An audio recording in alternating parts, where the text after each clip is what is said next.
सोहळा आनंदाचा गजर विठुरायाचा भव्य हरिपाठ कीर्तन महोत्सव मौजे तपोवन तालुका कन्नड जिल्हा औरंगाबाद दिनांक 11, 12 आणि 13 डिसेंबर 2020। प्रेक्षेपण गजर कीर्तनाचा या यूट्यूब चॅनलवर प्राप्त होतो जो ब्रह्मानंद स्वर्गात सुद्धा नाही, गोलोकात सुद्धा नाही, तो या मृत्यू लोकात तुम्हाला प्राप्त होऊ शकतो। इतकं सामर्थ्य या काल्याच्या प्रसादात आहे माई बाप। हा काल्याच्या प्रसादाला प्रसादाची उपमा कधी होती माहिती आहे का? ऐका ना, हे भगवंताचं संकीर्तन, हे भगवंताचं चरित्र प्रत्येक कीर्तनकार तुम्हाला सांगतो ऐकाय अवीट आहे, गोड आहे, सुंदर आहे, हे जीवन बदलवून देणारं चरित्र आहे। जसं ज्ञानोबा राय या शरीराला घोंगडीची उपमा देतात, कानोबा तुझी घोंगडी चांगली, तुकोबरा या शरीराला घटाची उपमा देतात, पहाती गवडणी तवती पालती दुधानी, दुधानी म्हणजे घट।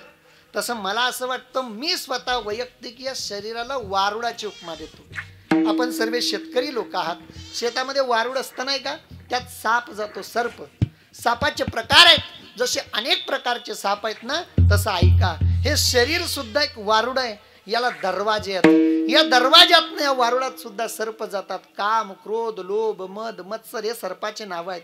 जसं त्या शेतात वारुडामध्ये सर्प गेला आणि त्याला जर बाहेर काढायचं तर त्या वारुडात पाणी ओतावं लागतं, पाणी ओतलं की सर्प बाहेर निघतो। तसं हे शरीर सुद्धा वारुड आहे आणि या वारुडाला 2 छिद्रे आहेत, याच्यात भगवंताचं संकीर्तन रूपी पाणी ओता, यातला सर्प बाहेर निघेल आणि या वारुडाला पवित्र आणि स्वच्छ करेल, मग त्यात हा प्रसाद दिला जाईल। ते देवाचं चरित्र आपल्याला बघायचं आहे। इतकी सुंदर गाणारी वाजवणारी मंडळी आहे। मला जरी जमत नाही पण मला गायन ऐकायला आवडतं, पण माझा नाईलाज आहे, मला सर्वांनी क्षमा करा, मला कमी वेळात जास्त बोलायचं आहे। हां, बरोबर मी अर्ध्या तासात देवाचं चरित्र, मला ओव्हर टाईम करायला अजिबात आवडत नाही, ठरलेला टाईम जो दिला ना तोच, आणि जर झालाच, कारण मला माहिती आहे टाइम जरी झाला तरी लोक ओव्हर टाईमचा पगार डबल देत नाही, मग आगाऊपणा करण्यात काही मजा नाही ना, जे आहे ते आहे।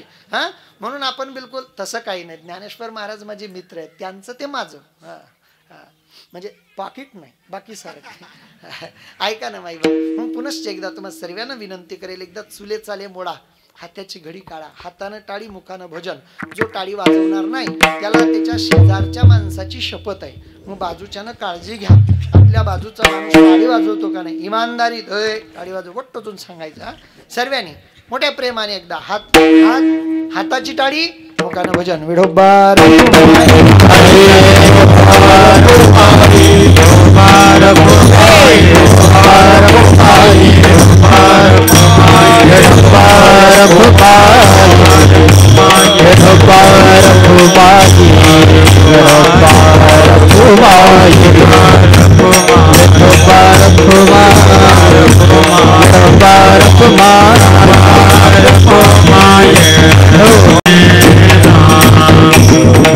माझी वाणी तुझे वर्णे गुणना, माझी वाणी तुझे वर्णे गुणना, माझी वाणी तुझे वर्णे गुणना, माझी वाणी तुझे वर्णे गुणना, ऐसे नाही प्रेम काही कळला, ऐसे नाही प्रेम काही कळला, ऐसे नाही प्रेम काही कळला।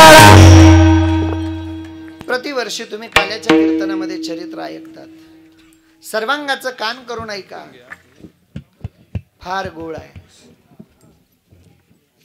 वसुदेवाचं आणि देवकीचं मोठ्या थाटामाटामध्ये कंसानं लग्न पार पाडलं, स्वतः विदाई करण्याकरता बसलाय आपल्या बहिणीची,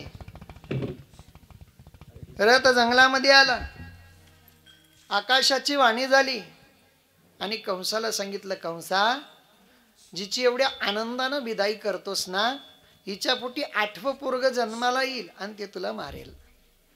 हा म्हटलं असं, लगेच काढली तलवार, तेवढ्यात वसुदेवान हात धरला, घेऊन या खडग मारा या धावला, हात तो धरिला वसुदेव। वसुदेवानं सांगितलं, अरे बाबा आतापर्यंत फक्त तुझी बहीण होती, आता माझी पत्नी आहे, माझी अर्धांगिनी आहे, हिचं रक्षण मला करावं लागेल। अरे हिला मारू नको, ही तुझा शत्रू नाही, हिच्या पोटी येणारा पोरगा तुझा शत्रू आहे। कंस म्हणतो, ना रहेगा बास ना बजेगी बासरी, मी जर खोडच कापून टाकलं फळच येणार नाही, मी हिलाच मारून टाकतो, पोरगा जन्माला येईल तरी कसा। वसुदेवानं सांगितलं, कंसा जेवढे पोरं येतील मी तेवढे तुझ्याकडे देईन, काही हरकत नाही. दोघांना बंदी शाळेत टाकतं. बघता बघता पहिलं बाळ जन्माला आलं आणि कंसाकडे नेलं. कंसानं बाळ पाहिलं, कंसाला मोह झाला. कंस म्हणतो देवकी तुझं 8वं बाळ माझा शत्रू आहे, पहिलं नाही, मी याला मारणार नाही. तेवढ्यात देवकी गेली आणि आपल्या पतीला सांगू लागली, म्हटली नव्हती का माझा भाऊ खूप चांगला आहे. बघा बायांना फार घाण सवय इकडं मराठवाड्यात नसेल, आमच्याकडं खानदेशात फार आहे.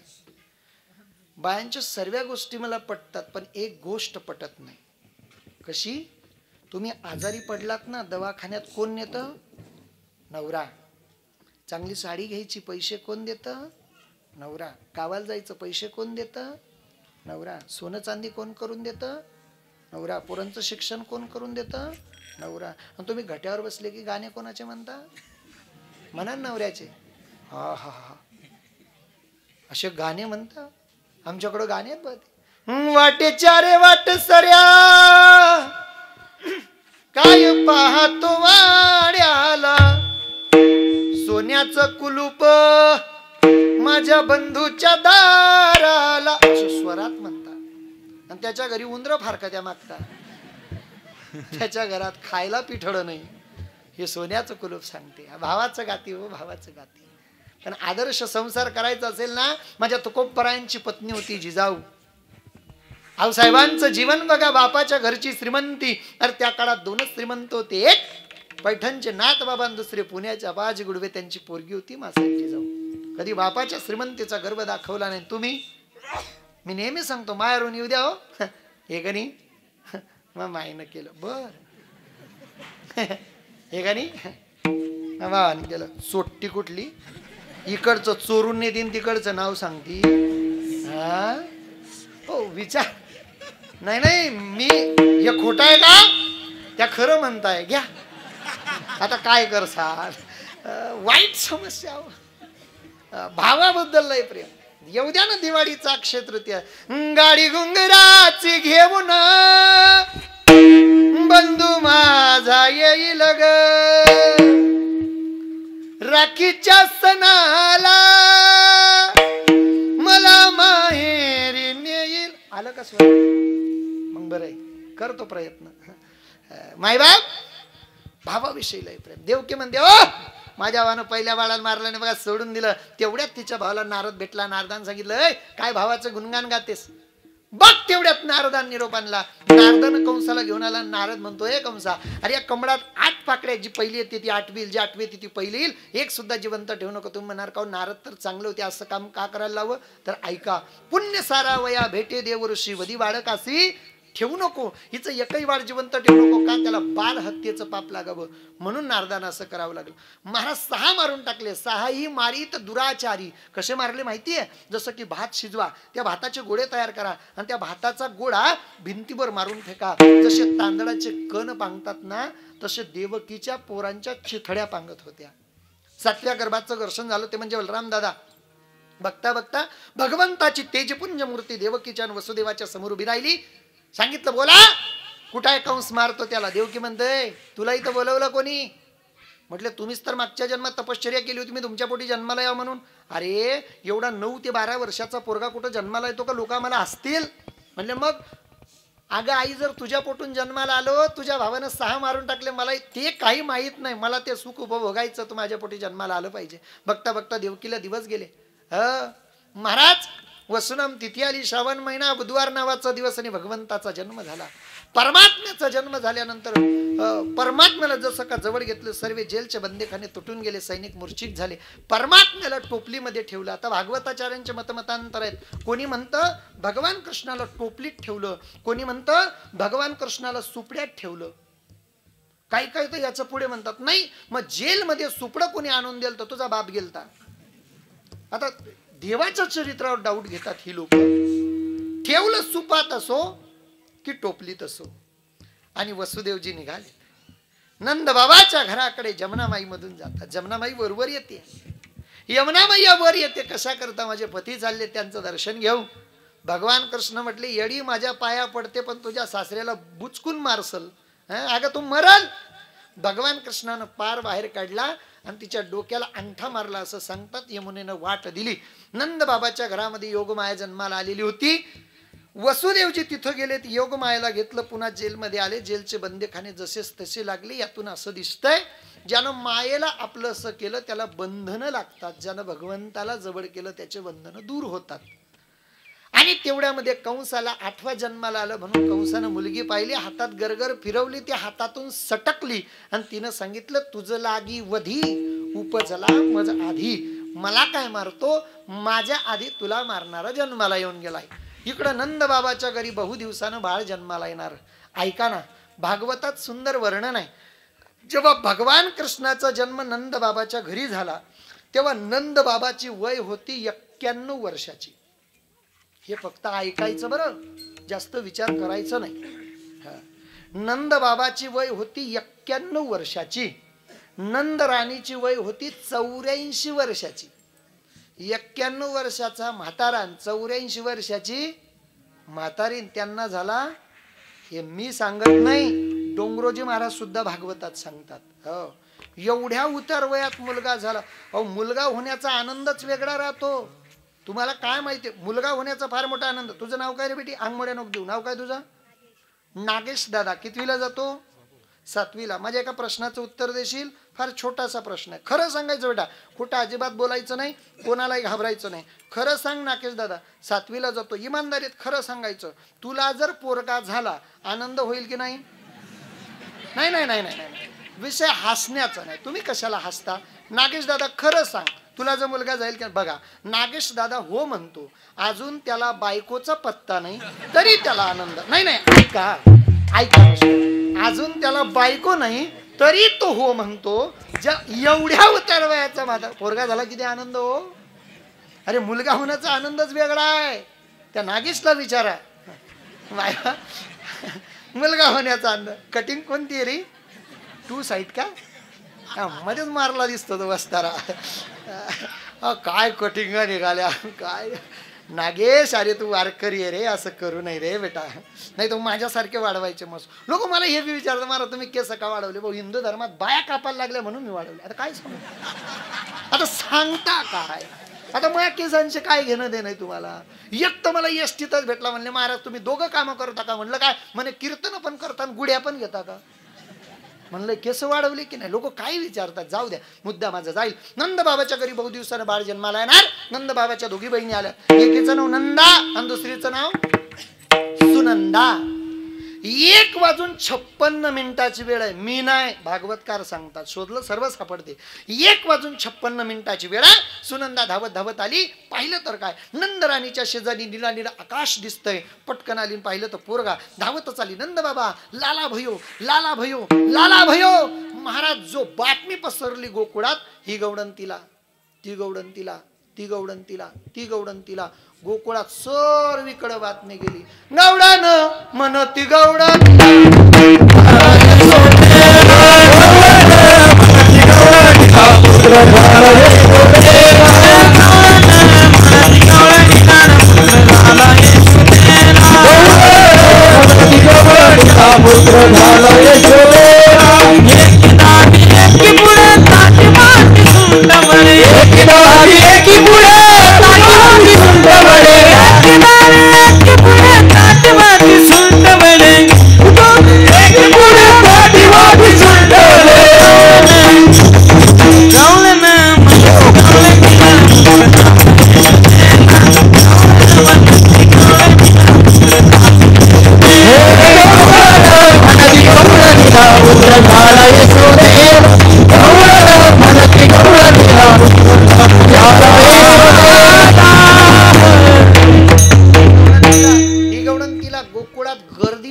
सर्वांनी आली. नंद बाबाला बधाई दिली. नंद बाबा बधाई हो, बधाई हो.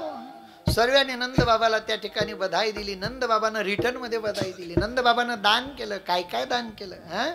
नंद बाबानं सोनं दान केलं. नंद बाबानं गायी दान केल्या.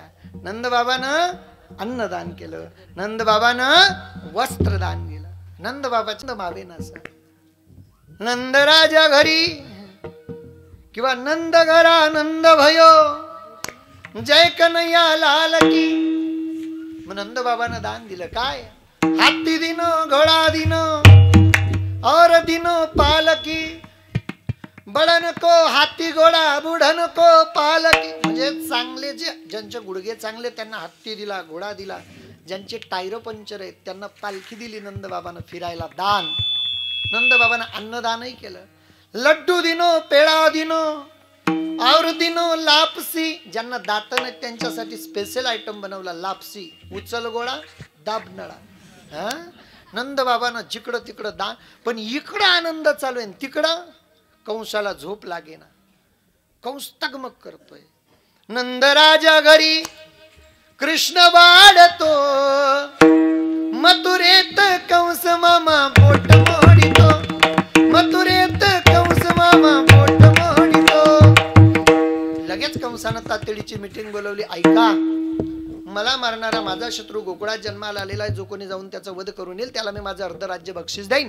तिथं एक बाई बसली होती. त्या बाईचं नाव होतं पुतना. त्या पुतण्यानं विडा उचलला आणि तिनं सुंदर अशा प्रकारे पोशाख घातला.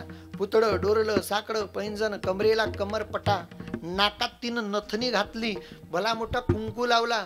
बायापूर्वी कुंकू लावायच्या बरं का. आता आमचे बरेचसे कीर्तनकार मंडळी सांगतात कीर्तनातून, टिकली लावत नका जाऊ, कुंकू लावत जा वगैरे वगैरे अनेक लोक सांगतात. मी कधी बायांच्या विरोधात बोलत नाही. कधी बोलतो त्या अजिबात नाही. आपल्याला बायांच्या विरोधात बोलणं पटत नाही बा. कारण अवघड समस्या आहे ती. कीर्तनकारांनी सुद्धा बोलू नये माझं असं मत आहे ज्ञानेश्वर महाराज. बरं का माऊली, बोलायचं नाही कीर्तन. आपले 70% कीर्तनकार बायांना बोलतात कुकू लावायचा नाही, कुकू लावायचा, टिकली लावायची नाही, कुकू लावायचा, टिकली. हे बाया ऐकून घेतात म्हणून चाललंय. तुम्हाला एक मंत्र देऊन जातो मी. जो कीर्तनकार टिकलीच्या विरोधात बोलला ना त्याला बिंदास भेटायचं कीर्तन झाल्यावर. कार वो घेतो माईची शपथ आणि खरं सांग, तुझी बायको कुकू लावते का टिकलीला? हसू नका. हसता काऊन तुम्ही? ही वस्तुस्थिती आहे. म्हणजे तुमच्या गावात येऊन तुमच्या गावची लक्षणं घेऊन तुमच्याबद्दल विरोधात बोलून जाणं चुकीचं आहे ना. अजिबात बोलू नये कीर्तनकाराने तसं. उलट कीर्तनकाराने सांगून द्यावं कुंकू का लावतात माहितीये का, भांग का भरतात माहिती का. आपले पूर्वज वेडे होते का? नाही नाही नाही नाही नाही. ऐका दादा, हे जी भांग भरली पूर्वी बाहेर डोकं विसरायच्या मध्यभागी एक अशी रेष असायची, चारी, काय म्हणतात त्याला, भांग. त्या भांगेमध्ये बाया कुंकू किंवा गुलाल भरायच्या वरून अशी बिंदिया झाकायच्या. का? हे माझं सौभाग्य, याला कोणाची नजर लागू नये म्हणून बिंदिया झाकायच्या. या दोघी बुवयांची मधली जागा आहे ललाट. ही ललाट जर परपुरुषाने उघडी पाहिली तर आपल्या नवऱ्याचं आयुष्य कमी होतं. म्हणून तिथं कुंकू हे चंद्राचं प्रतीक आहे. म्हणून तिथं कुंकू लावला जातो. आपलं सौभाग्य शीतल असावं म्हणून कुंकू लावला जातो. पुढे या कानामध्ये मोठे मोठे तोंगल घातले जातात. तोंगल का असायचे माहितीये का? पूर्वी तोंगल मोठे असायचे आणि त्यात बारीक आवाज करणारे घुंगरू असायचे. समजा पोरगी नांदायला आली, शेजारच्या बाईकडे मीठ मिरची उसनवार घ्यायला गेली आणि त्या बाईने जर तिच्या सासूविषयी तिला काही चुगली सांगितली, त्या तोंगलच्या आवाजात ऐकू नये म्हणून तोंगल मोठी असायची. पुढे या नाकात असायची नथनी. त्या आता फुल्या आल्या. पूर्वी नथा होत्या बायांच्या नाकात अशा. बोलू नको का, मुद्दा बरोबर नाही का? ऐका ना, पूर्वी नाकामध्ये अशा मोठ्या मोठ्या नथा होत्या. आता नथा दिसत नाही बघा. त्या आजीच्या नाकात अशा मोजक्या लोकांच्या नाकात नथा राहिल्या नाही का. पण नथ घातली. नथ का माहितीये का? नथनीत असतो मोती. लक्षपूर्वक ऐका. नथनीत असतो मोती. नेमकं माय मावल्यानं मोती काय करतो माहितीये का? मोती राग शांत करतो म्हणून लोक मोती हातात सुद्धा घालतात.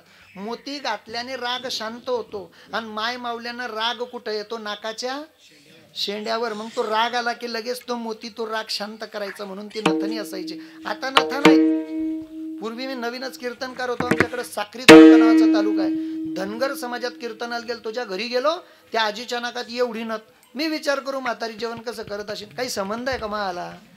कीर्तन झालं बुवा, पण मी रात्रभर विचार केला म्हातारी जेवण कसं करत असेल. मला रातभर झोप नाही लागली हो. सकाळी उठलो, अंगतून धुतलं, जायला लागलो. म्हातारी पुढे आली, म्हणे भाऊ मस्त बिलकुल भारी कीर्तन केलं, पुढच्या वर्षी बी आहे. मी म्हटलं मनातल्या मनात गजानन महाराज शेवटचा चान्स आहे, पाय ट्राय करून. म्हटलं आजी पुढच्या वर्षी 100% पण मला एक कप चहा पाचता का? म्हातारी म्हणे मग. म्हातारी पटकन घरात गेली. म्हातारीने कप बशी भरून चहा आणली. मी हाडूच कप उचलून घेतला आणि बशी म्हातारीच्या हातात दिली. म्हणलं आजी माय तुला एवढी चहा पेनीच पडीन. म्हणे अन्न बापा. म्हातारीने बशी घेतली, न तुचकावली, फोरका मारला. मी तर भया नुसतं ऐका ना, विनोद म्हणून सांगतो. काय पूर्वी फक्त आभूषण नव्हती, ती वागवण्याची टेक्निकल सुद्धा होती. पुढे या गळ्यामध्ये असतं मंगळसूत्र नाही का, त्या 2 तगाऱ्या असतात छोट्या छोट्या वाट्या. त्या वाट्या का असतात माहितीये का? एक आहे नवऱ्याचं प्रतीक आणि दुसरं आहे पत्नीचं प्रतीक. नवरा बायको दोघांचं प्रतीक आहे. जसं धागा एक आहे आणि वाट्या दोन आहेत पण एका धाग्यात आहेत, तसं नवरा बायको शरीर वेगळी आहेत पण दोघी शरीरांचा मनरूपी धागा एकच असला तर संसाररूपी मंगळसूत्र शेवटपर्यंत टिकतं. आणि बाईच्या बघा मला बांगड्या का घालतात, जोडवे का घालतात, कंबरपट्टा का घालतात, सर्व एकाच कीर्तनात सांगू तर पुढं काय? सर्वात महत्वाचं सांगतो तुम्हाला, ऐका. एक आभूषण सांगतो आणि थांबतो. बाईच्या जीवनातलं सर्वात महत्वाचं आभूषण आहे पायातल्या साकड्या. दीदी लक्षपूर्वक ऐका, या भावाची विनंती तुम्हाला. सर्वात महत्वाचं आभूषण आहे पायातल्या साकड्या. साकड्यांमध्ये असतात घुंगरू. घुंगरू का बरं असतात माहितीये का तुम्हाला? चालताना तो घुंगरू वाजतात म्हणजे चालणाऱ्या ताईला सांगतात, दीदी तू सांभाळून चाल बरं. उजव्या पायातले घुंगरू म्हणतात मी तुझ्या बापाची इज्जत आहे, डाव्या पायातले घुंगरू म्हणतात मी तुझ्या सासऱ्याची इज्जत आहे. तुझ्या दोघी पावलांपैकी एक जरी पाऊल चुकला तरी तुझ्या बापाची किंवा सासऱ्याची इज्जत जाण्याची शक्यता आहे. म्हणून सर्वात महत्वाचं आभूषण आहे पायातल्या साकड्या आणि त्या प्रत्येक दिदीनं जोपासाव्यात. मी प्रत्येक कीर्तनातून सांगतो, आज विषय नाही काल्याचं कीर्तन आहे पण तरी सांगून जातो, ऐका. या देशात फार मोठा घोड माजलाय आंतरजातीय विवाह. हा विवाह शासनाला मान्य, शास्त्राला नाही. दीदी एक काय कलकल लावलं महाराज, मला नाही उजमत. हा दीदी ऐक ना, माय 15 मिनिटं छातीवर थोडा दगड ठेव. हा ऐका ना, मायबाप सांगत असो तो इथं बसलेल्या प्रत्येक पोरीला माझी विनंती आहे, ऐका ना. या जगात सर्व काही करा पण आपलं बापाचं नाक समाजात कापलं जाईल एवढंच करू नका, म्हणजे भरपूर झालं. इथं बसलेले जेवढे माणसं आहेत ना, जेवढे पुरुष आहेत ना, हे सर्वात जास्त प्रेम करतात आपल्या आईवर. इथं बसलेला प्रत्येक माणूस सर्वात जास्त प्रेम करतो आपल्या आईवर. तोच माणूस कालांतरानं त्याच्या प्रेमाचं प्रमोशन होतं, सर्वात जास्त प्रेम करतो आपल्या बायकोवर. ज्याचं प्रेम आईवर होतं त्याचं प्रेम बाईवर गेलं, नाही का? संसाराला सुरुवात झाली, 2-4 वर्ष लुटलं की पुन्हा त्याच्या प्रमोशनची वेळ येते. दवाखान्यात बायकोला घेऊन जातो, गॅलरी चक्रा मारतो, तेवढ्यात एक नर्स धावत येते, दादा तुम्हाला मुलगी झाली. दीदी ज्या दिवशी तुम्ही जन्माला आलात ना, तुमच्या फॅमिलीत सर्वांनी नाकं मोडलेत, सर्वांनी तोंड वाकडं केलेत, फक्त आनंदानं जिलेबी वाटणारा एकच आणि त्याचं नाव तुमचा बाप. हा त्याच्या पलीकडे कोणाला आनंद नाही झाला. लक्षपूर्वक ऐका. तुम्ही ज्या दिवशी जन्माला आलात ना त्या दिवशी तुमच्या बापानं विचार केला, दवाखान्यात विचार करतो तो बाप, अरे आता मी एकटा नाही बरं का, मला पोरगी जन्माला आली बरं का माझ्या पोटी, तिला हुंडा द्यावा लागेल बरं का, तिचं लग्न करावं लागेल बरं का. फक्त विचार नाही करत, तसं वागतो आणि तसं जगतो. हाडाचं काळं करतो, रक्ताचं पाणी करतो, राबराब राबतो, 1-1 रुपया बँकेत साठवतो. का? माझ्या पोरीला हुंडा द्यावा लागेल म्हणे. एवढंच नाही दीदी, तुम्हाला तळ हाताच्या फोडासारखं जपतो, नेत्राचे दिवे करतो आणि एवढंच नाही, तुम्हाला लहानाचं मोठं करतो. 20 वर्ष तुमच्या लग्नाचं स्वप्न पाहतो. जगात तुमच्या इतकं प्रेम तर कोणावरच करत नाही. या भावाला फक्त एका प्रश्नाचं छोटंसं उत्तर द्या. जर एखाद्या पोराच्या 20 दिवसाच्या प्रेमा करता बापाचं 20 वर्षाचं प्रेम सोडून जात असाल ना, तर त्या पोराबरोबर जाण्यापेक्षा थोडंसं जहर खान घरी झोपून राहा. किमान माझा बाप समाजात ताट मानेनं जगेल, माझ्या बापाला समाजात खाली मान टाकण्याची वेळ येणार नाही बरं का. हा तो नाही जगू शकत तुम्ही गेल्यानंतर. इतक्या भीषण आणि खतरनाक परिस्थिती आहे. माझ्याकडे वेळ नाही, फक्त एकच सांगेल. मायबाप ती पुतना तयार झाली. पुतना आली गोकुळामध्ये, नंदबाबाच्या घरासमोर आली आणि यशोदा राणीला म्हणते, यशोदे. यशोदे म्हणते, कोण गा तू, मला ओळखत नाही? अगं मी तुझी दूरची नातलग, तुझ्या आत्या बहिणीची, माम बहिणीची, फुई बहिणीची, चुलत बहिणीची मावस बहीण. म्हणे लग्नात पाहिले नाही, मवतीत पाहिले नाही, मरणात नाही, धरणात नाही, आता कसं काय आली तू? म्हणे बाई मला कळालं, बहु दिवसानं बाळ जन्माला आलं त्याला पाहण्याकरता आली. म्हणे थांब, जानना पहचान मै तेरे मेहमान. माझा कृष्ण अजून झोपलाय घरात. कृष्ण म्हणे, आई तुला इतकंही समजत नाही. अगं हुशार दुकानदार भाऊनीचं गिराईक सोडत, हे पहिलं गिराईक आहे. देवान रडायला सुरुवात केली. भगवान कृष्णाला घेतलं, जास्त काय पडलाडलं, पुतणेकडे दिलं. मैया काहीतरी कामाला गेली, देवानं डोळे लावले. देवानं डोळे का लावले याचं कारण भागवतामध्ये डोंगरोजी महाराज 27 कारण सांगतात देवानं का डोळे लावले. सांगायला आपल्याकडे वेळ नाही, फक्त एकच सांगेल. भगवान शंकराचं ध्यान केलं, प्रभो माझ्या कंठात विराजमान व्हा आणि एवढं विष तुम्ही प्राशन करा. आधी दूध ओढलं, विष ओढलं, पंच प्राण ओढायला. तिच्या मागच्या जन्माचा इतिहास आहे तो सांगून काही वेळ घेत नाही. पंच प्राण ओढले आणि मग पुतना म्हणते, देवा मुंच मुंच मुंच म्हणजे सोड सोड सोड. देव म्हटले, पुतणे माझा स्वभाव आहे, एक तर मी कोणाला धरत नाही आणि धरलं तर सोडत नाही. आक्राड विक्राड शरीर त्या पुतण्याचं पडलं. कंसाला कळालं, त्यांना अनेक असुर पाठवले. वेळेच्या अभावी एका प्रमाणात सांगतो, काग बग रिठा मारिले बाळपणी अवघी दैत्याने बुडविली. सर्वांचा सत्यानाश केला, एकच जिवंत सोडला आणि त्याचं नाव बाबळ भट. तो जिवंत का सोडला? त्याला दोन कारण, एक तर ब्राह्मण आणि दुसरं खोटं बोलला नाही म्हणून. जरी राक्षस होता पण देवाचं खरं भविष्य सांगितलं. तर यशोदेला म्हणे, यशोदे तुझं पोरग मूळ नक्षत्रावर जन्माला आलंय, चोऱ्या करीन केल्याच यानं. यशोदे तुझं पोरग मूळ नक्षत्रावर जन्माला आलंय, हजारो बायका करीन केल्याच यानं. यशोदे तुझं पोरग मूळ नक्षत्रावर जन्माला आलंय, स्वतःच्या कुळाचा नाश करेल केल्याच यानं. सांगण्याचा उद्देश खोटं बोलला नाही. पूर्वी राक्षस सुद्धा खरं भविष्य सांगत होते, आता माणसं सांगत नाही. कोणालाही भविष्य विचारता, माय मावल्या जास्त येडापणा करता. आमच्या एका गावात माझी भागवत कथा दुपारी 2 वाजता एक म्हातारी आली, दरवाजा ठोकला. म्हणलं काय? म्हणे भाऊ तू अशी काम आहे. म्हणलं काय? या. बसली म्हातारी बसली रडायला लागली. म्हणते काहून रडते आजी माय? म्हणे माझ्या पोरगा मी ऐकत नाही. म्हणलं कोणाचं ऐकत नाही? नाही म्हणे महाराज माझ्या जास्तच वायबार आहे. म्हणलं मग? म्हणे त्याची कुंडली काहीतरी भविष्य सांगा. आता मला उमजत नाही, त्याचं काय सांगू? मला काय भविष्य समजते काय? पण म्हणलं आता नाही म्हणायची लाज वाटते. मी ना ती कुंडली पाहिली, पानं चढले. तिला म्हणलं मावशी त्या नवऱ्याचं नाव रामसिंग. मग तर म्हातारीने डोळेच ताणले. मा नवऱ्याचं रामसिंग बाबाला कसं काय माहिती? शेजारच्या बाई सांग, मी म्हणली नव्हती का बाबालाही हुशार. मा नवऱ्याचं रामसिंग बाबाला कसं काय माहिती? मी जसं जसं भविष्य सांगायचं म्हातारी होच म्हणायची, आजी तुझ्या घरात 9 लोक. हा. काल तू 15 किलो गहू आणले. हा. 20 किलो तांदूळ आणले. हा.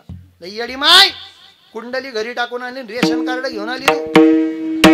अरे असं भविष्य घडत असते बाय. हा. सांगण्याचा उद्देश एवढाच आहे भाऊ. अनेक असुर मारून टाकलं देवा. आता तुम्हाला लेट करायला लागतं त्याला, मी काय करू दादा? देव हळूहळू मोठे होऊ लागले. देव मोठे होता होता पूर्वी पोरं रांगायचे, देव रांगायला लागले. कसे? डाव्या गुडघ्याने रांगत आई मला लोणी दे म्हणत, गुडघ्याने रांगत आई मला लोणी दे म्हणत. तळहात टेकित डाव्या गुडघ्याने रांगत. देव रांगायला लागले. रांगता रांगता चालायला लागले. चालता चालता खेळायला लागले. खेळता खेळता देवानं मित्रमंडळी जमा केली आणि देवाचा खेळ चालू होता. कोणता? चेंडू फडी. आताच्या भाषेत बॅट बॉल. 3 लाकडं 12 माकडं. अख्खा देश पागल. म्हातारी सचिन तो काय केलं? अरे सचिन गेला घरी, तुझी विकेट पडली, तू काय सचिन विचारतो रे? तोंडात दात नाही तरी म्हातारा. काय कीर्तनात स्कोर विचारतात. मॅच ना अख्खा देश. आमच्या गावात एकाची माय मरू होती, अख्खं गाव त्याच्या मायजोय. आणि भारत पाकिस्तान चालू, तो टीव्हीला चिटकेल होता. मॅच रंगात आली आणि त्याची माय मेली. एक पोरगा पडत झाला. रामभाऊ म्हातारी गेली. तो म्हणे किती रनावर गेली रे? काय? अरे विचित्र पण आहे बाबा. सांगण्याचा उद्देश मॅच ना अख्खा देश देव तोच खेळ खेळतो. म्हणे घाल कराडी म्हणे का देव तोच खेळ खेळतो. Bat ball. देव खेळ खेळत असताना गवडणींची रांग चालली. माटावर माट. तिच्या माग दुसरी, तिच्या माग तिसरी, तिच्या माग चौडी. देव म्हणले का रे अरे तुम्ही सर्व एवढे गोपार, तुमच्या घरात एवढं दैदूत पिकतं, एवढा माल जातो कुठे? म्हणे देवा हा चालला मथुरेला. देव म्हणे असं आपला माल आपले हाल आणि कोल्हे कुत्रे पडले लाल जमणार नाही. निर्यात बंदी. सुनबाई अडवल्या. त्या सुनबाई म्हणे देवा आमचा काही रोल नाही, तुला जर काही शंका असेल हेड ऑफिसला भेट दे. म्हणजे सासवा आमच्या. देव म्हणे ठीक आहे. सुनबाया जाऊ दिल्या. देव म्हणे का रे गोपाळानो, तुमच्या घरात जर एवढा माल पिकतो, असं कसे रे तुम्ही पपडी पैलवान फू म्हटलं की असिस्टंट? देवा खरं सांगू चांगला माल मिळत नाही रे. मिळतं काय? ताकाचं फुडूक पाणी. मथुरेच्या लोका दही दूध लोणी, आम्हा करिता ताक पाणी. देवा ताकाचं पाणी मिळतं. देव म्हटले असं जब सीधी उंगली से घी नहीं निकलता उंगली टेढ़ी करनी पड़ती है. भगवंताने एक मंडळ स्थापित केलं. मंडळाला नाव दिलं माखन चोर क्रीडा मंडळ. मंडळाच्या सदस्यांना सांगितलं, सदस्यानो येताना ढाल तलवार सोबत आणा. देवा ढाल तलवार म्हणजे काय? डोक्यापेक्षा उंच काठ्या, गोखरू, गोल खडे आणि वस्त्रगाळ माटी. पेंद्या नावाचा गोपाळ जरा आगाऊ होता. तो म्हणे देवा अरे काठी कशा करता? चोरीचा मामला हळूहळू बोंबला. आपल्याला काय दरवाजा नाही जायचं, साने वाटून खाली उतरायचं. हातपाय मोडू नये म्हणून आधी काठी टेकायची, काठीला धरून खाली उतरायचं. देवा खडे का बरं? अरे खडे गुल्लर मध्ये घ्यायचं, खालून दणका मारायचा, मटकं कुठलंच समजा. बर बर बर. देवा अरे गोखरू का बरं? अरे त्या मटक्याचा आवाज ऐकून जर ती गवडण उठली, आपल्या मग पळायला लागली, तिच्या पुढे गोखरू फेकायचे, तिच्या पायात गोखरू घुसतील तर आपण पडून जायचो. तो पेंद्या जरा आग्गा होतो. तो म्हण देवा ती जर चप्पल घालून आली तर?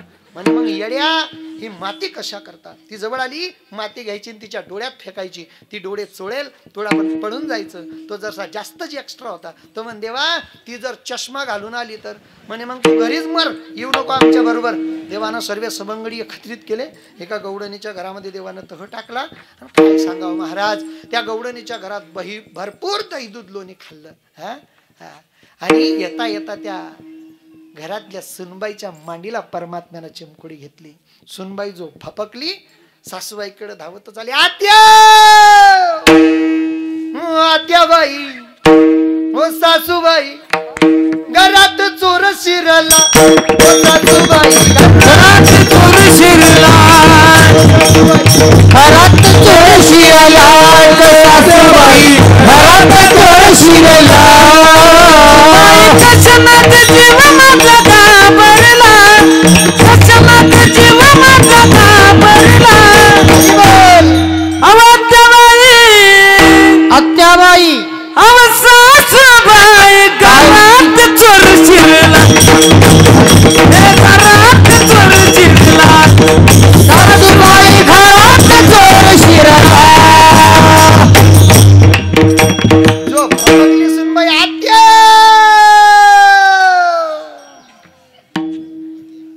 सासू बी जरशी आगूच होती. चोर शिरला म्हटले घरात. गवडणीची फजिती पाहिली, सर्व गवडणी एकत्रित आली, यशोदेच्या दारापुढे गेल्या. यशोदेला सांगतात, यशोदे आवरी आवरी आपुला कान्हा नसिएल्या आमुच्या सुना. काय केलं या, काय नाही केलं ते विचार. तुझा पोरगा फार त्रास देतो बाई, छेड काढतो बाई. सर्वांचं ऐकून घ्यावं यशोदेनं, आणि सर्वांचं ऐकल्यानंतर अंती त्या सर्व गवडणीनं उत्तर द्यावं.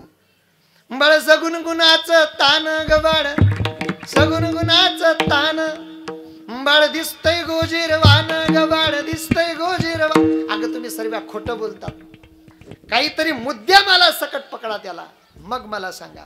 आता तो कोणाला सापडेल का हो? एक गवडण म्हटली, कृष्णा या सर्व गवडणी गरीब आहेत, माझ्या घरी ये, तुझं तंगडच मोडीन. देव म्हणे घर नंबर लिही रे. कोणत्या गल्लीत राहते रे? देवान तिचा घर नंबर लिहिला बा. जाणून तिच्या घरी गेले परमात्मा.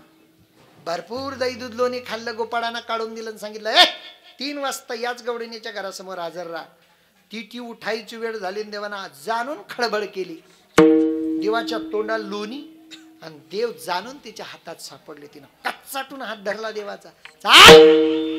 डाव ते यशोदेला लई नाकानं कांदेशील ती. मुद्द्या मला सकट पकडलाय आज तुला. घेतलं कृष्णाला, पदर खोसला, केस मोकळे, दन दन दन दन चालू लागली. जशी भटक भवानीच गल्लीत आली, तिच्या मागे सर्व गोपाळ हुरे हुर.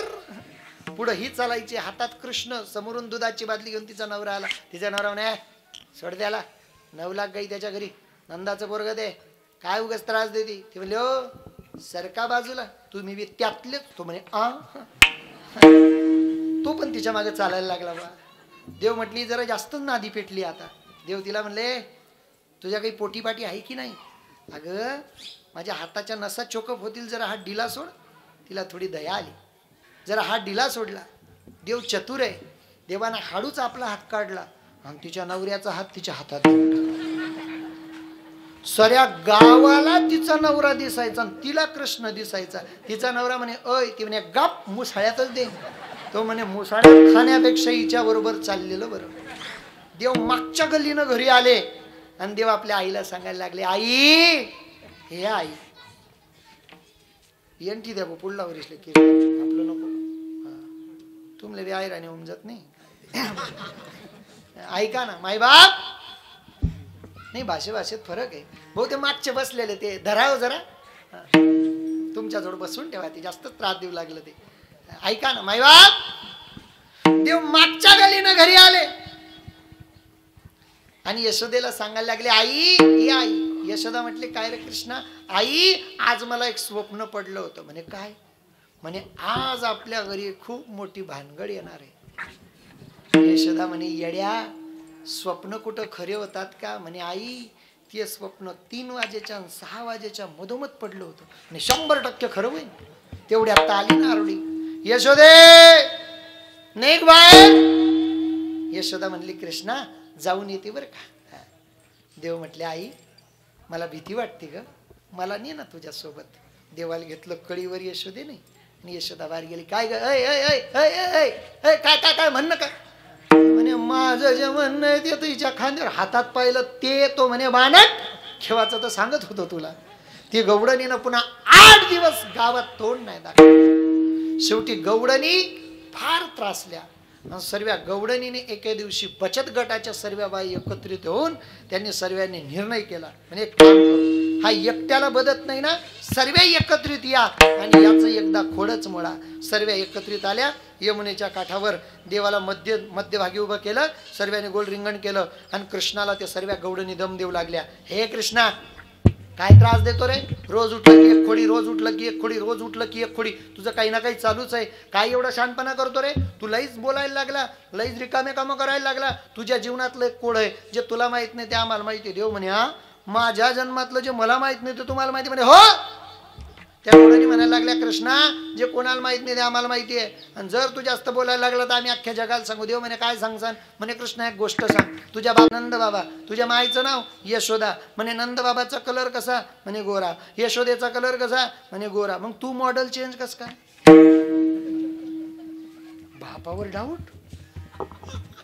जरा इतना बता दे काना, तेरा रंग काला क्यों? त्या गवडणी कृष्णाला विचारतात. आता हा लबाडांचा शिरोमणी हो, यानं कारण सांगितले. मैंने काली रात में जन्म लिया, मैंने काली पूतना को मार दिया, मैंने काली गाय का दूध पिया. याच्या खरं आहे का हो? रात्री जन्माला आला माणूस काळा राहतो का? असं राहिलं असतं तर आपल्यात 70% ब्लॅक अँड व्हाईट. बरं जाऊ द्या, काळ्या गाईचं दूध पिल्याने माणूस काळा होतो का? पण हा कोणालाही बदणार नाही असं रोज गवळणींच्या गाराने. एकदा तर काय झालं, वेळ आपली मर्यादित वेळ संपली बाबा, 5 मिनिटात थांबतो. हा, एकदा काय झालं, गवळणींची अशी रांग लागली. गोकुळातली सर्वात गरीब गवळण, जी कधी कोणाच्या घेण्यात नाही, कोणाच्या देण्यात नाही, कोणाच्या घरी नाही, कोणाच्या दारी नाही. देवाने तिचीच फजिती केली. ती गवळण आली. आल्यानंतर तिला जरा वाचा दोष होता. ती जरा बोबडी होती. तिला काही जास्त बोलता येत नव्हतं. बोलायची तर बोबडं बोलायची. म्हणून तिची कोणाशी मित्रता नाही, कोणासोबत येणे नाही, कोणासोबत जाणे नाही. पण देवाने त्या दिवशी तिची फजिती केली. ती आली, तिनं पदर खोसला आणि या सर्व गवळणींची रांग लागलेली, गाराने सांगायला नंबर लागलेले. हे त्या मागून येऊन त्या गवळणींना म्हणते, अय थलका थलका थलका. तिला सरका काही ये ना, ती म्हणे थलका. सर्व गवळणी बाजूला झाल्या, पदर खोसला. यशोदेला म्हणते, गाय सांगू तू ते बाई, काय सांगू तू ते. यशोदा म्हणली, काय सांगू काय सांगू, काय करते बोल. तिनं तिच्या सोबत घडलेला प्रसंग सांगितला. जात होते यमुना पानिया, वाटेत भेटला थावला, डोईवला तोपी मयूल पुछाची, हातामध्ये कांबला. यशोदा म्हणते, तयारी मीच केली, पुढचं बोल. म्हणे मग त्याने माझी केली तवाली, मग मी तेथून पलाली, पलता पलता घसलून पलली, दोईची गागल फुत. गौरण बोबडी आहे, मी नाही. हा महाराज. यशोदा म्हटली पुढं. ती म्हणते, माझे बुलगे फुतले. तिला गुडगे येत नव्हते. मग मी ललत. बरं मग रडत बसली तर पुढं काय झालं? कोण आलं? सांत्वन आलं. म्हटलं काय नाही, तोच आला आणि त्यानंच मला हृदयाशी लावलं. म्हणजे मग कशा करता गारानं सांगते. पण गवडणी म्हटलं, यशोदे एवढं सांगूनही तू त्याला चांगलं म्हणते, तुला लाज कशी वाटत नाही? लाज काढली. आणि यशोदा म्हटली, बास पाऊन वाजला, साऱ्या गाई घे, गाई चारण्याकरता रानात जा. देवानं साऱ्या गाई घेतल्या, रानाकरता आलेत आणि रानामध्ये देवानं खेळ खेळलेत. कोणते खेळ? हुतुतुतू, चेंडू फडी, लगाऱ्या, हमामा, अनेक प्रकारचे खेळ. खेडे भावरा ग बाई, खेडे भावरा. देव भवरा सुद्धा. भवरा अत्यंत महत्वाचा खेळ आहे बरं का. या जगामध्ये सर्व भवऱ्यावरच चालू आहे. पोरा भवरा कसा असतो रे? गोल. त्याला वरून काय असते रे? बोंडी. खालून काय असते रे? आरी आरी त्याला काय गुंडाळतो रे? दोरी. दोरी नाही रे, जाळी. कशी फिरवते रे ती? गर. कोणाला? कोण? जाळी. कोणाला? तो म्हणतोय बरं असं जाळी फिरवते बा भावऱ्याला. यात आपला काही दोष नाही. देवाने अनेक प्रकारचे खेळ खेळले. खेळता खेळता सारे गोपाळ एकत्रित आले आणि कृष्ण परमात्म्याला म्हणू लागले, देवा खांदी भार मोठी भूक काय खेळा याचे सुख. देवानं सर्वांच्या शिदुरा एकत्रित केल्या. सर्व यातही सुंदर चिंतन आहे की कृष्ण परमात्म्यानं गोपाळांना सांगितलं, गोपाळांनो माझी आहे तैसी पाय नाही तरी घरा जाय. सर्व गोपाळ देवाला शरण आले. देवानं सर्वांना एकत्रित केलं, गोल बसवलं. शुकाचार्य भागवतात त्याचं वर्णन करतात. बिभ्रद वेणुम जठरपटयो शुंभवेत्रीच कक्षेवा मे पाणुम श्लोकवलम तत्फला नेंगलुष वगैरे अनेक सुंदर असं वर्णन आहे. एकदा पुनश्च एकदा काल्याचा प्रसंग आपण इथे ठिकाणी सांगितलेला. ज्ञानेश्वर माऊलीचं भजन झाल्यानंतर आपल्याला सर्वांना काला मिळेल. तत्पूर्वी पुन्हा एकदा 2 मिनिटं एक परिहाराचा भाग म्हणून सांगेन. श्री हरिभक्तपरायण परमादरणीय ज्ञानेश्वर महाराज यांच्या माध्यमातून इथपर्यंत येण्याचा हा सुयोग आहे. गावातील तरुणांना माझी हात जोडून विनंती असेल, माझ्या कीर्तनातला सर्वात आवडता विषय छत्रपती शिवाजी महाराज असतील, शहीद भगतसिंग असतील, पण हे कीर्तन असं आहे. वास्तविक पाहता मला आदरणीय महाराजांनी आधी रात्रीचं कीर्तन दिलं होतं हां, आणि मग त्याच्यानंतर पुन्हा बदल केलं. साखरे महाराजांमुळे पुन्हा काला करून घेतला. असो, पण तरी सुद्धा या तरुणांचं कार्य आदरणीय वाघ महाराजांच्या मुखारबिंदातून जेव्हा मी ऐकलं मला फार बरं वाटलं. मी परमात्म्याकडे एकच प्रार्थना करेल, देवा जसे या तपोवनातले तरुण आहेत ना तसे तरुण महाराष्ट्रातल्या प्रत्येक गावाला लाभू दे, जेणेकरून या वारकरी संप्रदायाचं कार्य चंद्र सूर्य तोपर्यंत टिकेल. आणि तरुणांना सांगेल, बाबा रे व्यसनमुक्त जीवन जगा रे. हा, व्यसन करू नका जीवनामध्ये. हा, आपण सर्वात मोठा शत्रू आपला पाकिस्तान म्हणतो. पाकिस्तान आपला शत्रू नाही. पाकिस्तानापेक्षा 5 पटीनं लोक या देशात व्यसन करून मरतात, गुटखा खाऊन मरतात, विड्या उडून मरतात, मदिरा पान करून मरतात. हे आपलं काम नाही.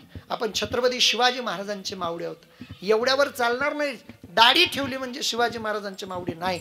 चंद्रकोर काढली म्हणजे शिवाजी महाराजांचे मावळे नाही. मायबाप मोठ्या स्वाभिमानानं सांगतो, आम्ही सिंहाच्या जबड्यात घालीन हात, मोजीनं दात करंटात तोंडातली पुडी थूक पहिले. छत्रपती शिवाजी महाराजांनी आयुष्यात कधी व्यसन केलं नाही. जेवढे तरुण आहेत ना, जेवढे तरुण आहेत गावातले, मंडपात सुद्धा 70% अधिक तरुण आहेत. तरुणांना माझी विनंती असेल की जीवनामध्ये पवित्र अशी तुळशीची माळ गळ्यात घाला. तुमच्या जीवनाचं सोनं होईल. तुमचं जीवन चंदनासारखं सुगंधित होईल. सुंदर अशा महाराज लोकांचं सानिध्य तुम्हाला तुमच्या आयुष्यात आहे. कंठी मिरवा तुळशी, व्रत करा एकादशी. मायबाप ऐका, ज्यानं तुळशी माळ गळ्यामध्ये घातली त्याचा पूर्ण भार देवावर जातो. त्या दिवसापासून तुमचं रक्षण देव करतो. जसं की गावामध्ये एखाद्याने पाळलेलं कुत्र असलं, हो ठीक आहे, आम्ही कुत्रे का असू ना, पण देवाचे असू, नाही का. गड्यात तुळशी माळ घातली ना दादा, तर माणसाचा फायदाच फायदा आहे. इतका फायदा की विचारूच नका. हा हा, तुळशी माळ. आज मोबाईल आपण जर ठेवला वरच्या खिशामध्ये, तर मोबाईल वरच्या खिशात ठेवल्यानंतर छातीत काही गाठी होतात. पण रामदेव बाबांनी एक परवाच्या प्रवचनात सांगितलं की मोबाईलच्या कव्हरच्या मागे 2 तुळशीचे पत्ते ठेवा. जो इफेक्ट तुमच्या शरीरावर होतो तो होणार नाही. इतकी तुळशीत ताकद आहे दादा. म्हणून पवित्र अशी तुळशीची माळ गळ्यात घातली पाहिजे. जीवनामध्ये व्यसन कुठल्याही गोष्टीचं केलं नाही पाहिजे. अशी सर्वात असू द्या, आता काय राहिलं. हां मायबाप, अशी सर्वात तरुणांना विनंती करेल. पुनश्च एकदा तुम्हाला सर्वांचं दर्शन झालं. उर्वरित सूचना महाराज देतील. जाता जाता भगवान बाबांच्या चरणी प्रार्थना, बाबा सर्वांचं बरं करा, सर्वांचं चांगलं करा, सर्वांना उदंड असं आयुष्य द्या, सर्वांना धन द्या, दौलत द्या, इस्टेट द्या, प्रॉपर्टी द्या, सर्वांच्या अगोदर मला द्या, अशी मी भगवान बाबांच्या चरणी प्रार्थना करतो. बोलण्याच्या ओघात काही चुकलं असेल माझे वाक्य मला परत करा. करविली तैशी केली कटकट, बरवी कानीट देव जाणे ज्ञानेश्वर. सोहळा आनंदाचा गजर विठुरायाचा भव्य हरिपाठ कीर्तन महोत्सव मौजे तपोवन, तालुका कन्नड, जिल्हा औरंगाबाद. दिनांक 11, 12 आणि 13 डिसेंबर 2020. प्रेक्षेपण गजर कीर्तनाचा या YouTube चॅनलवर.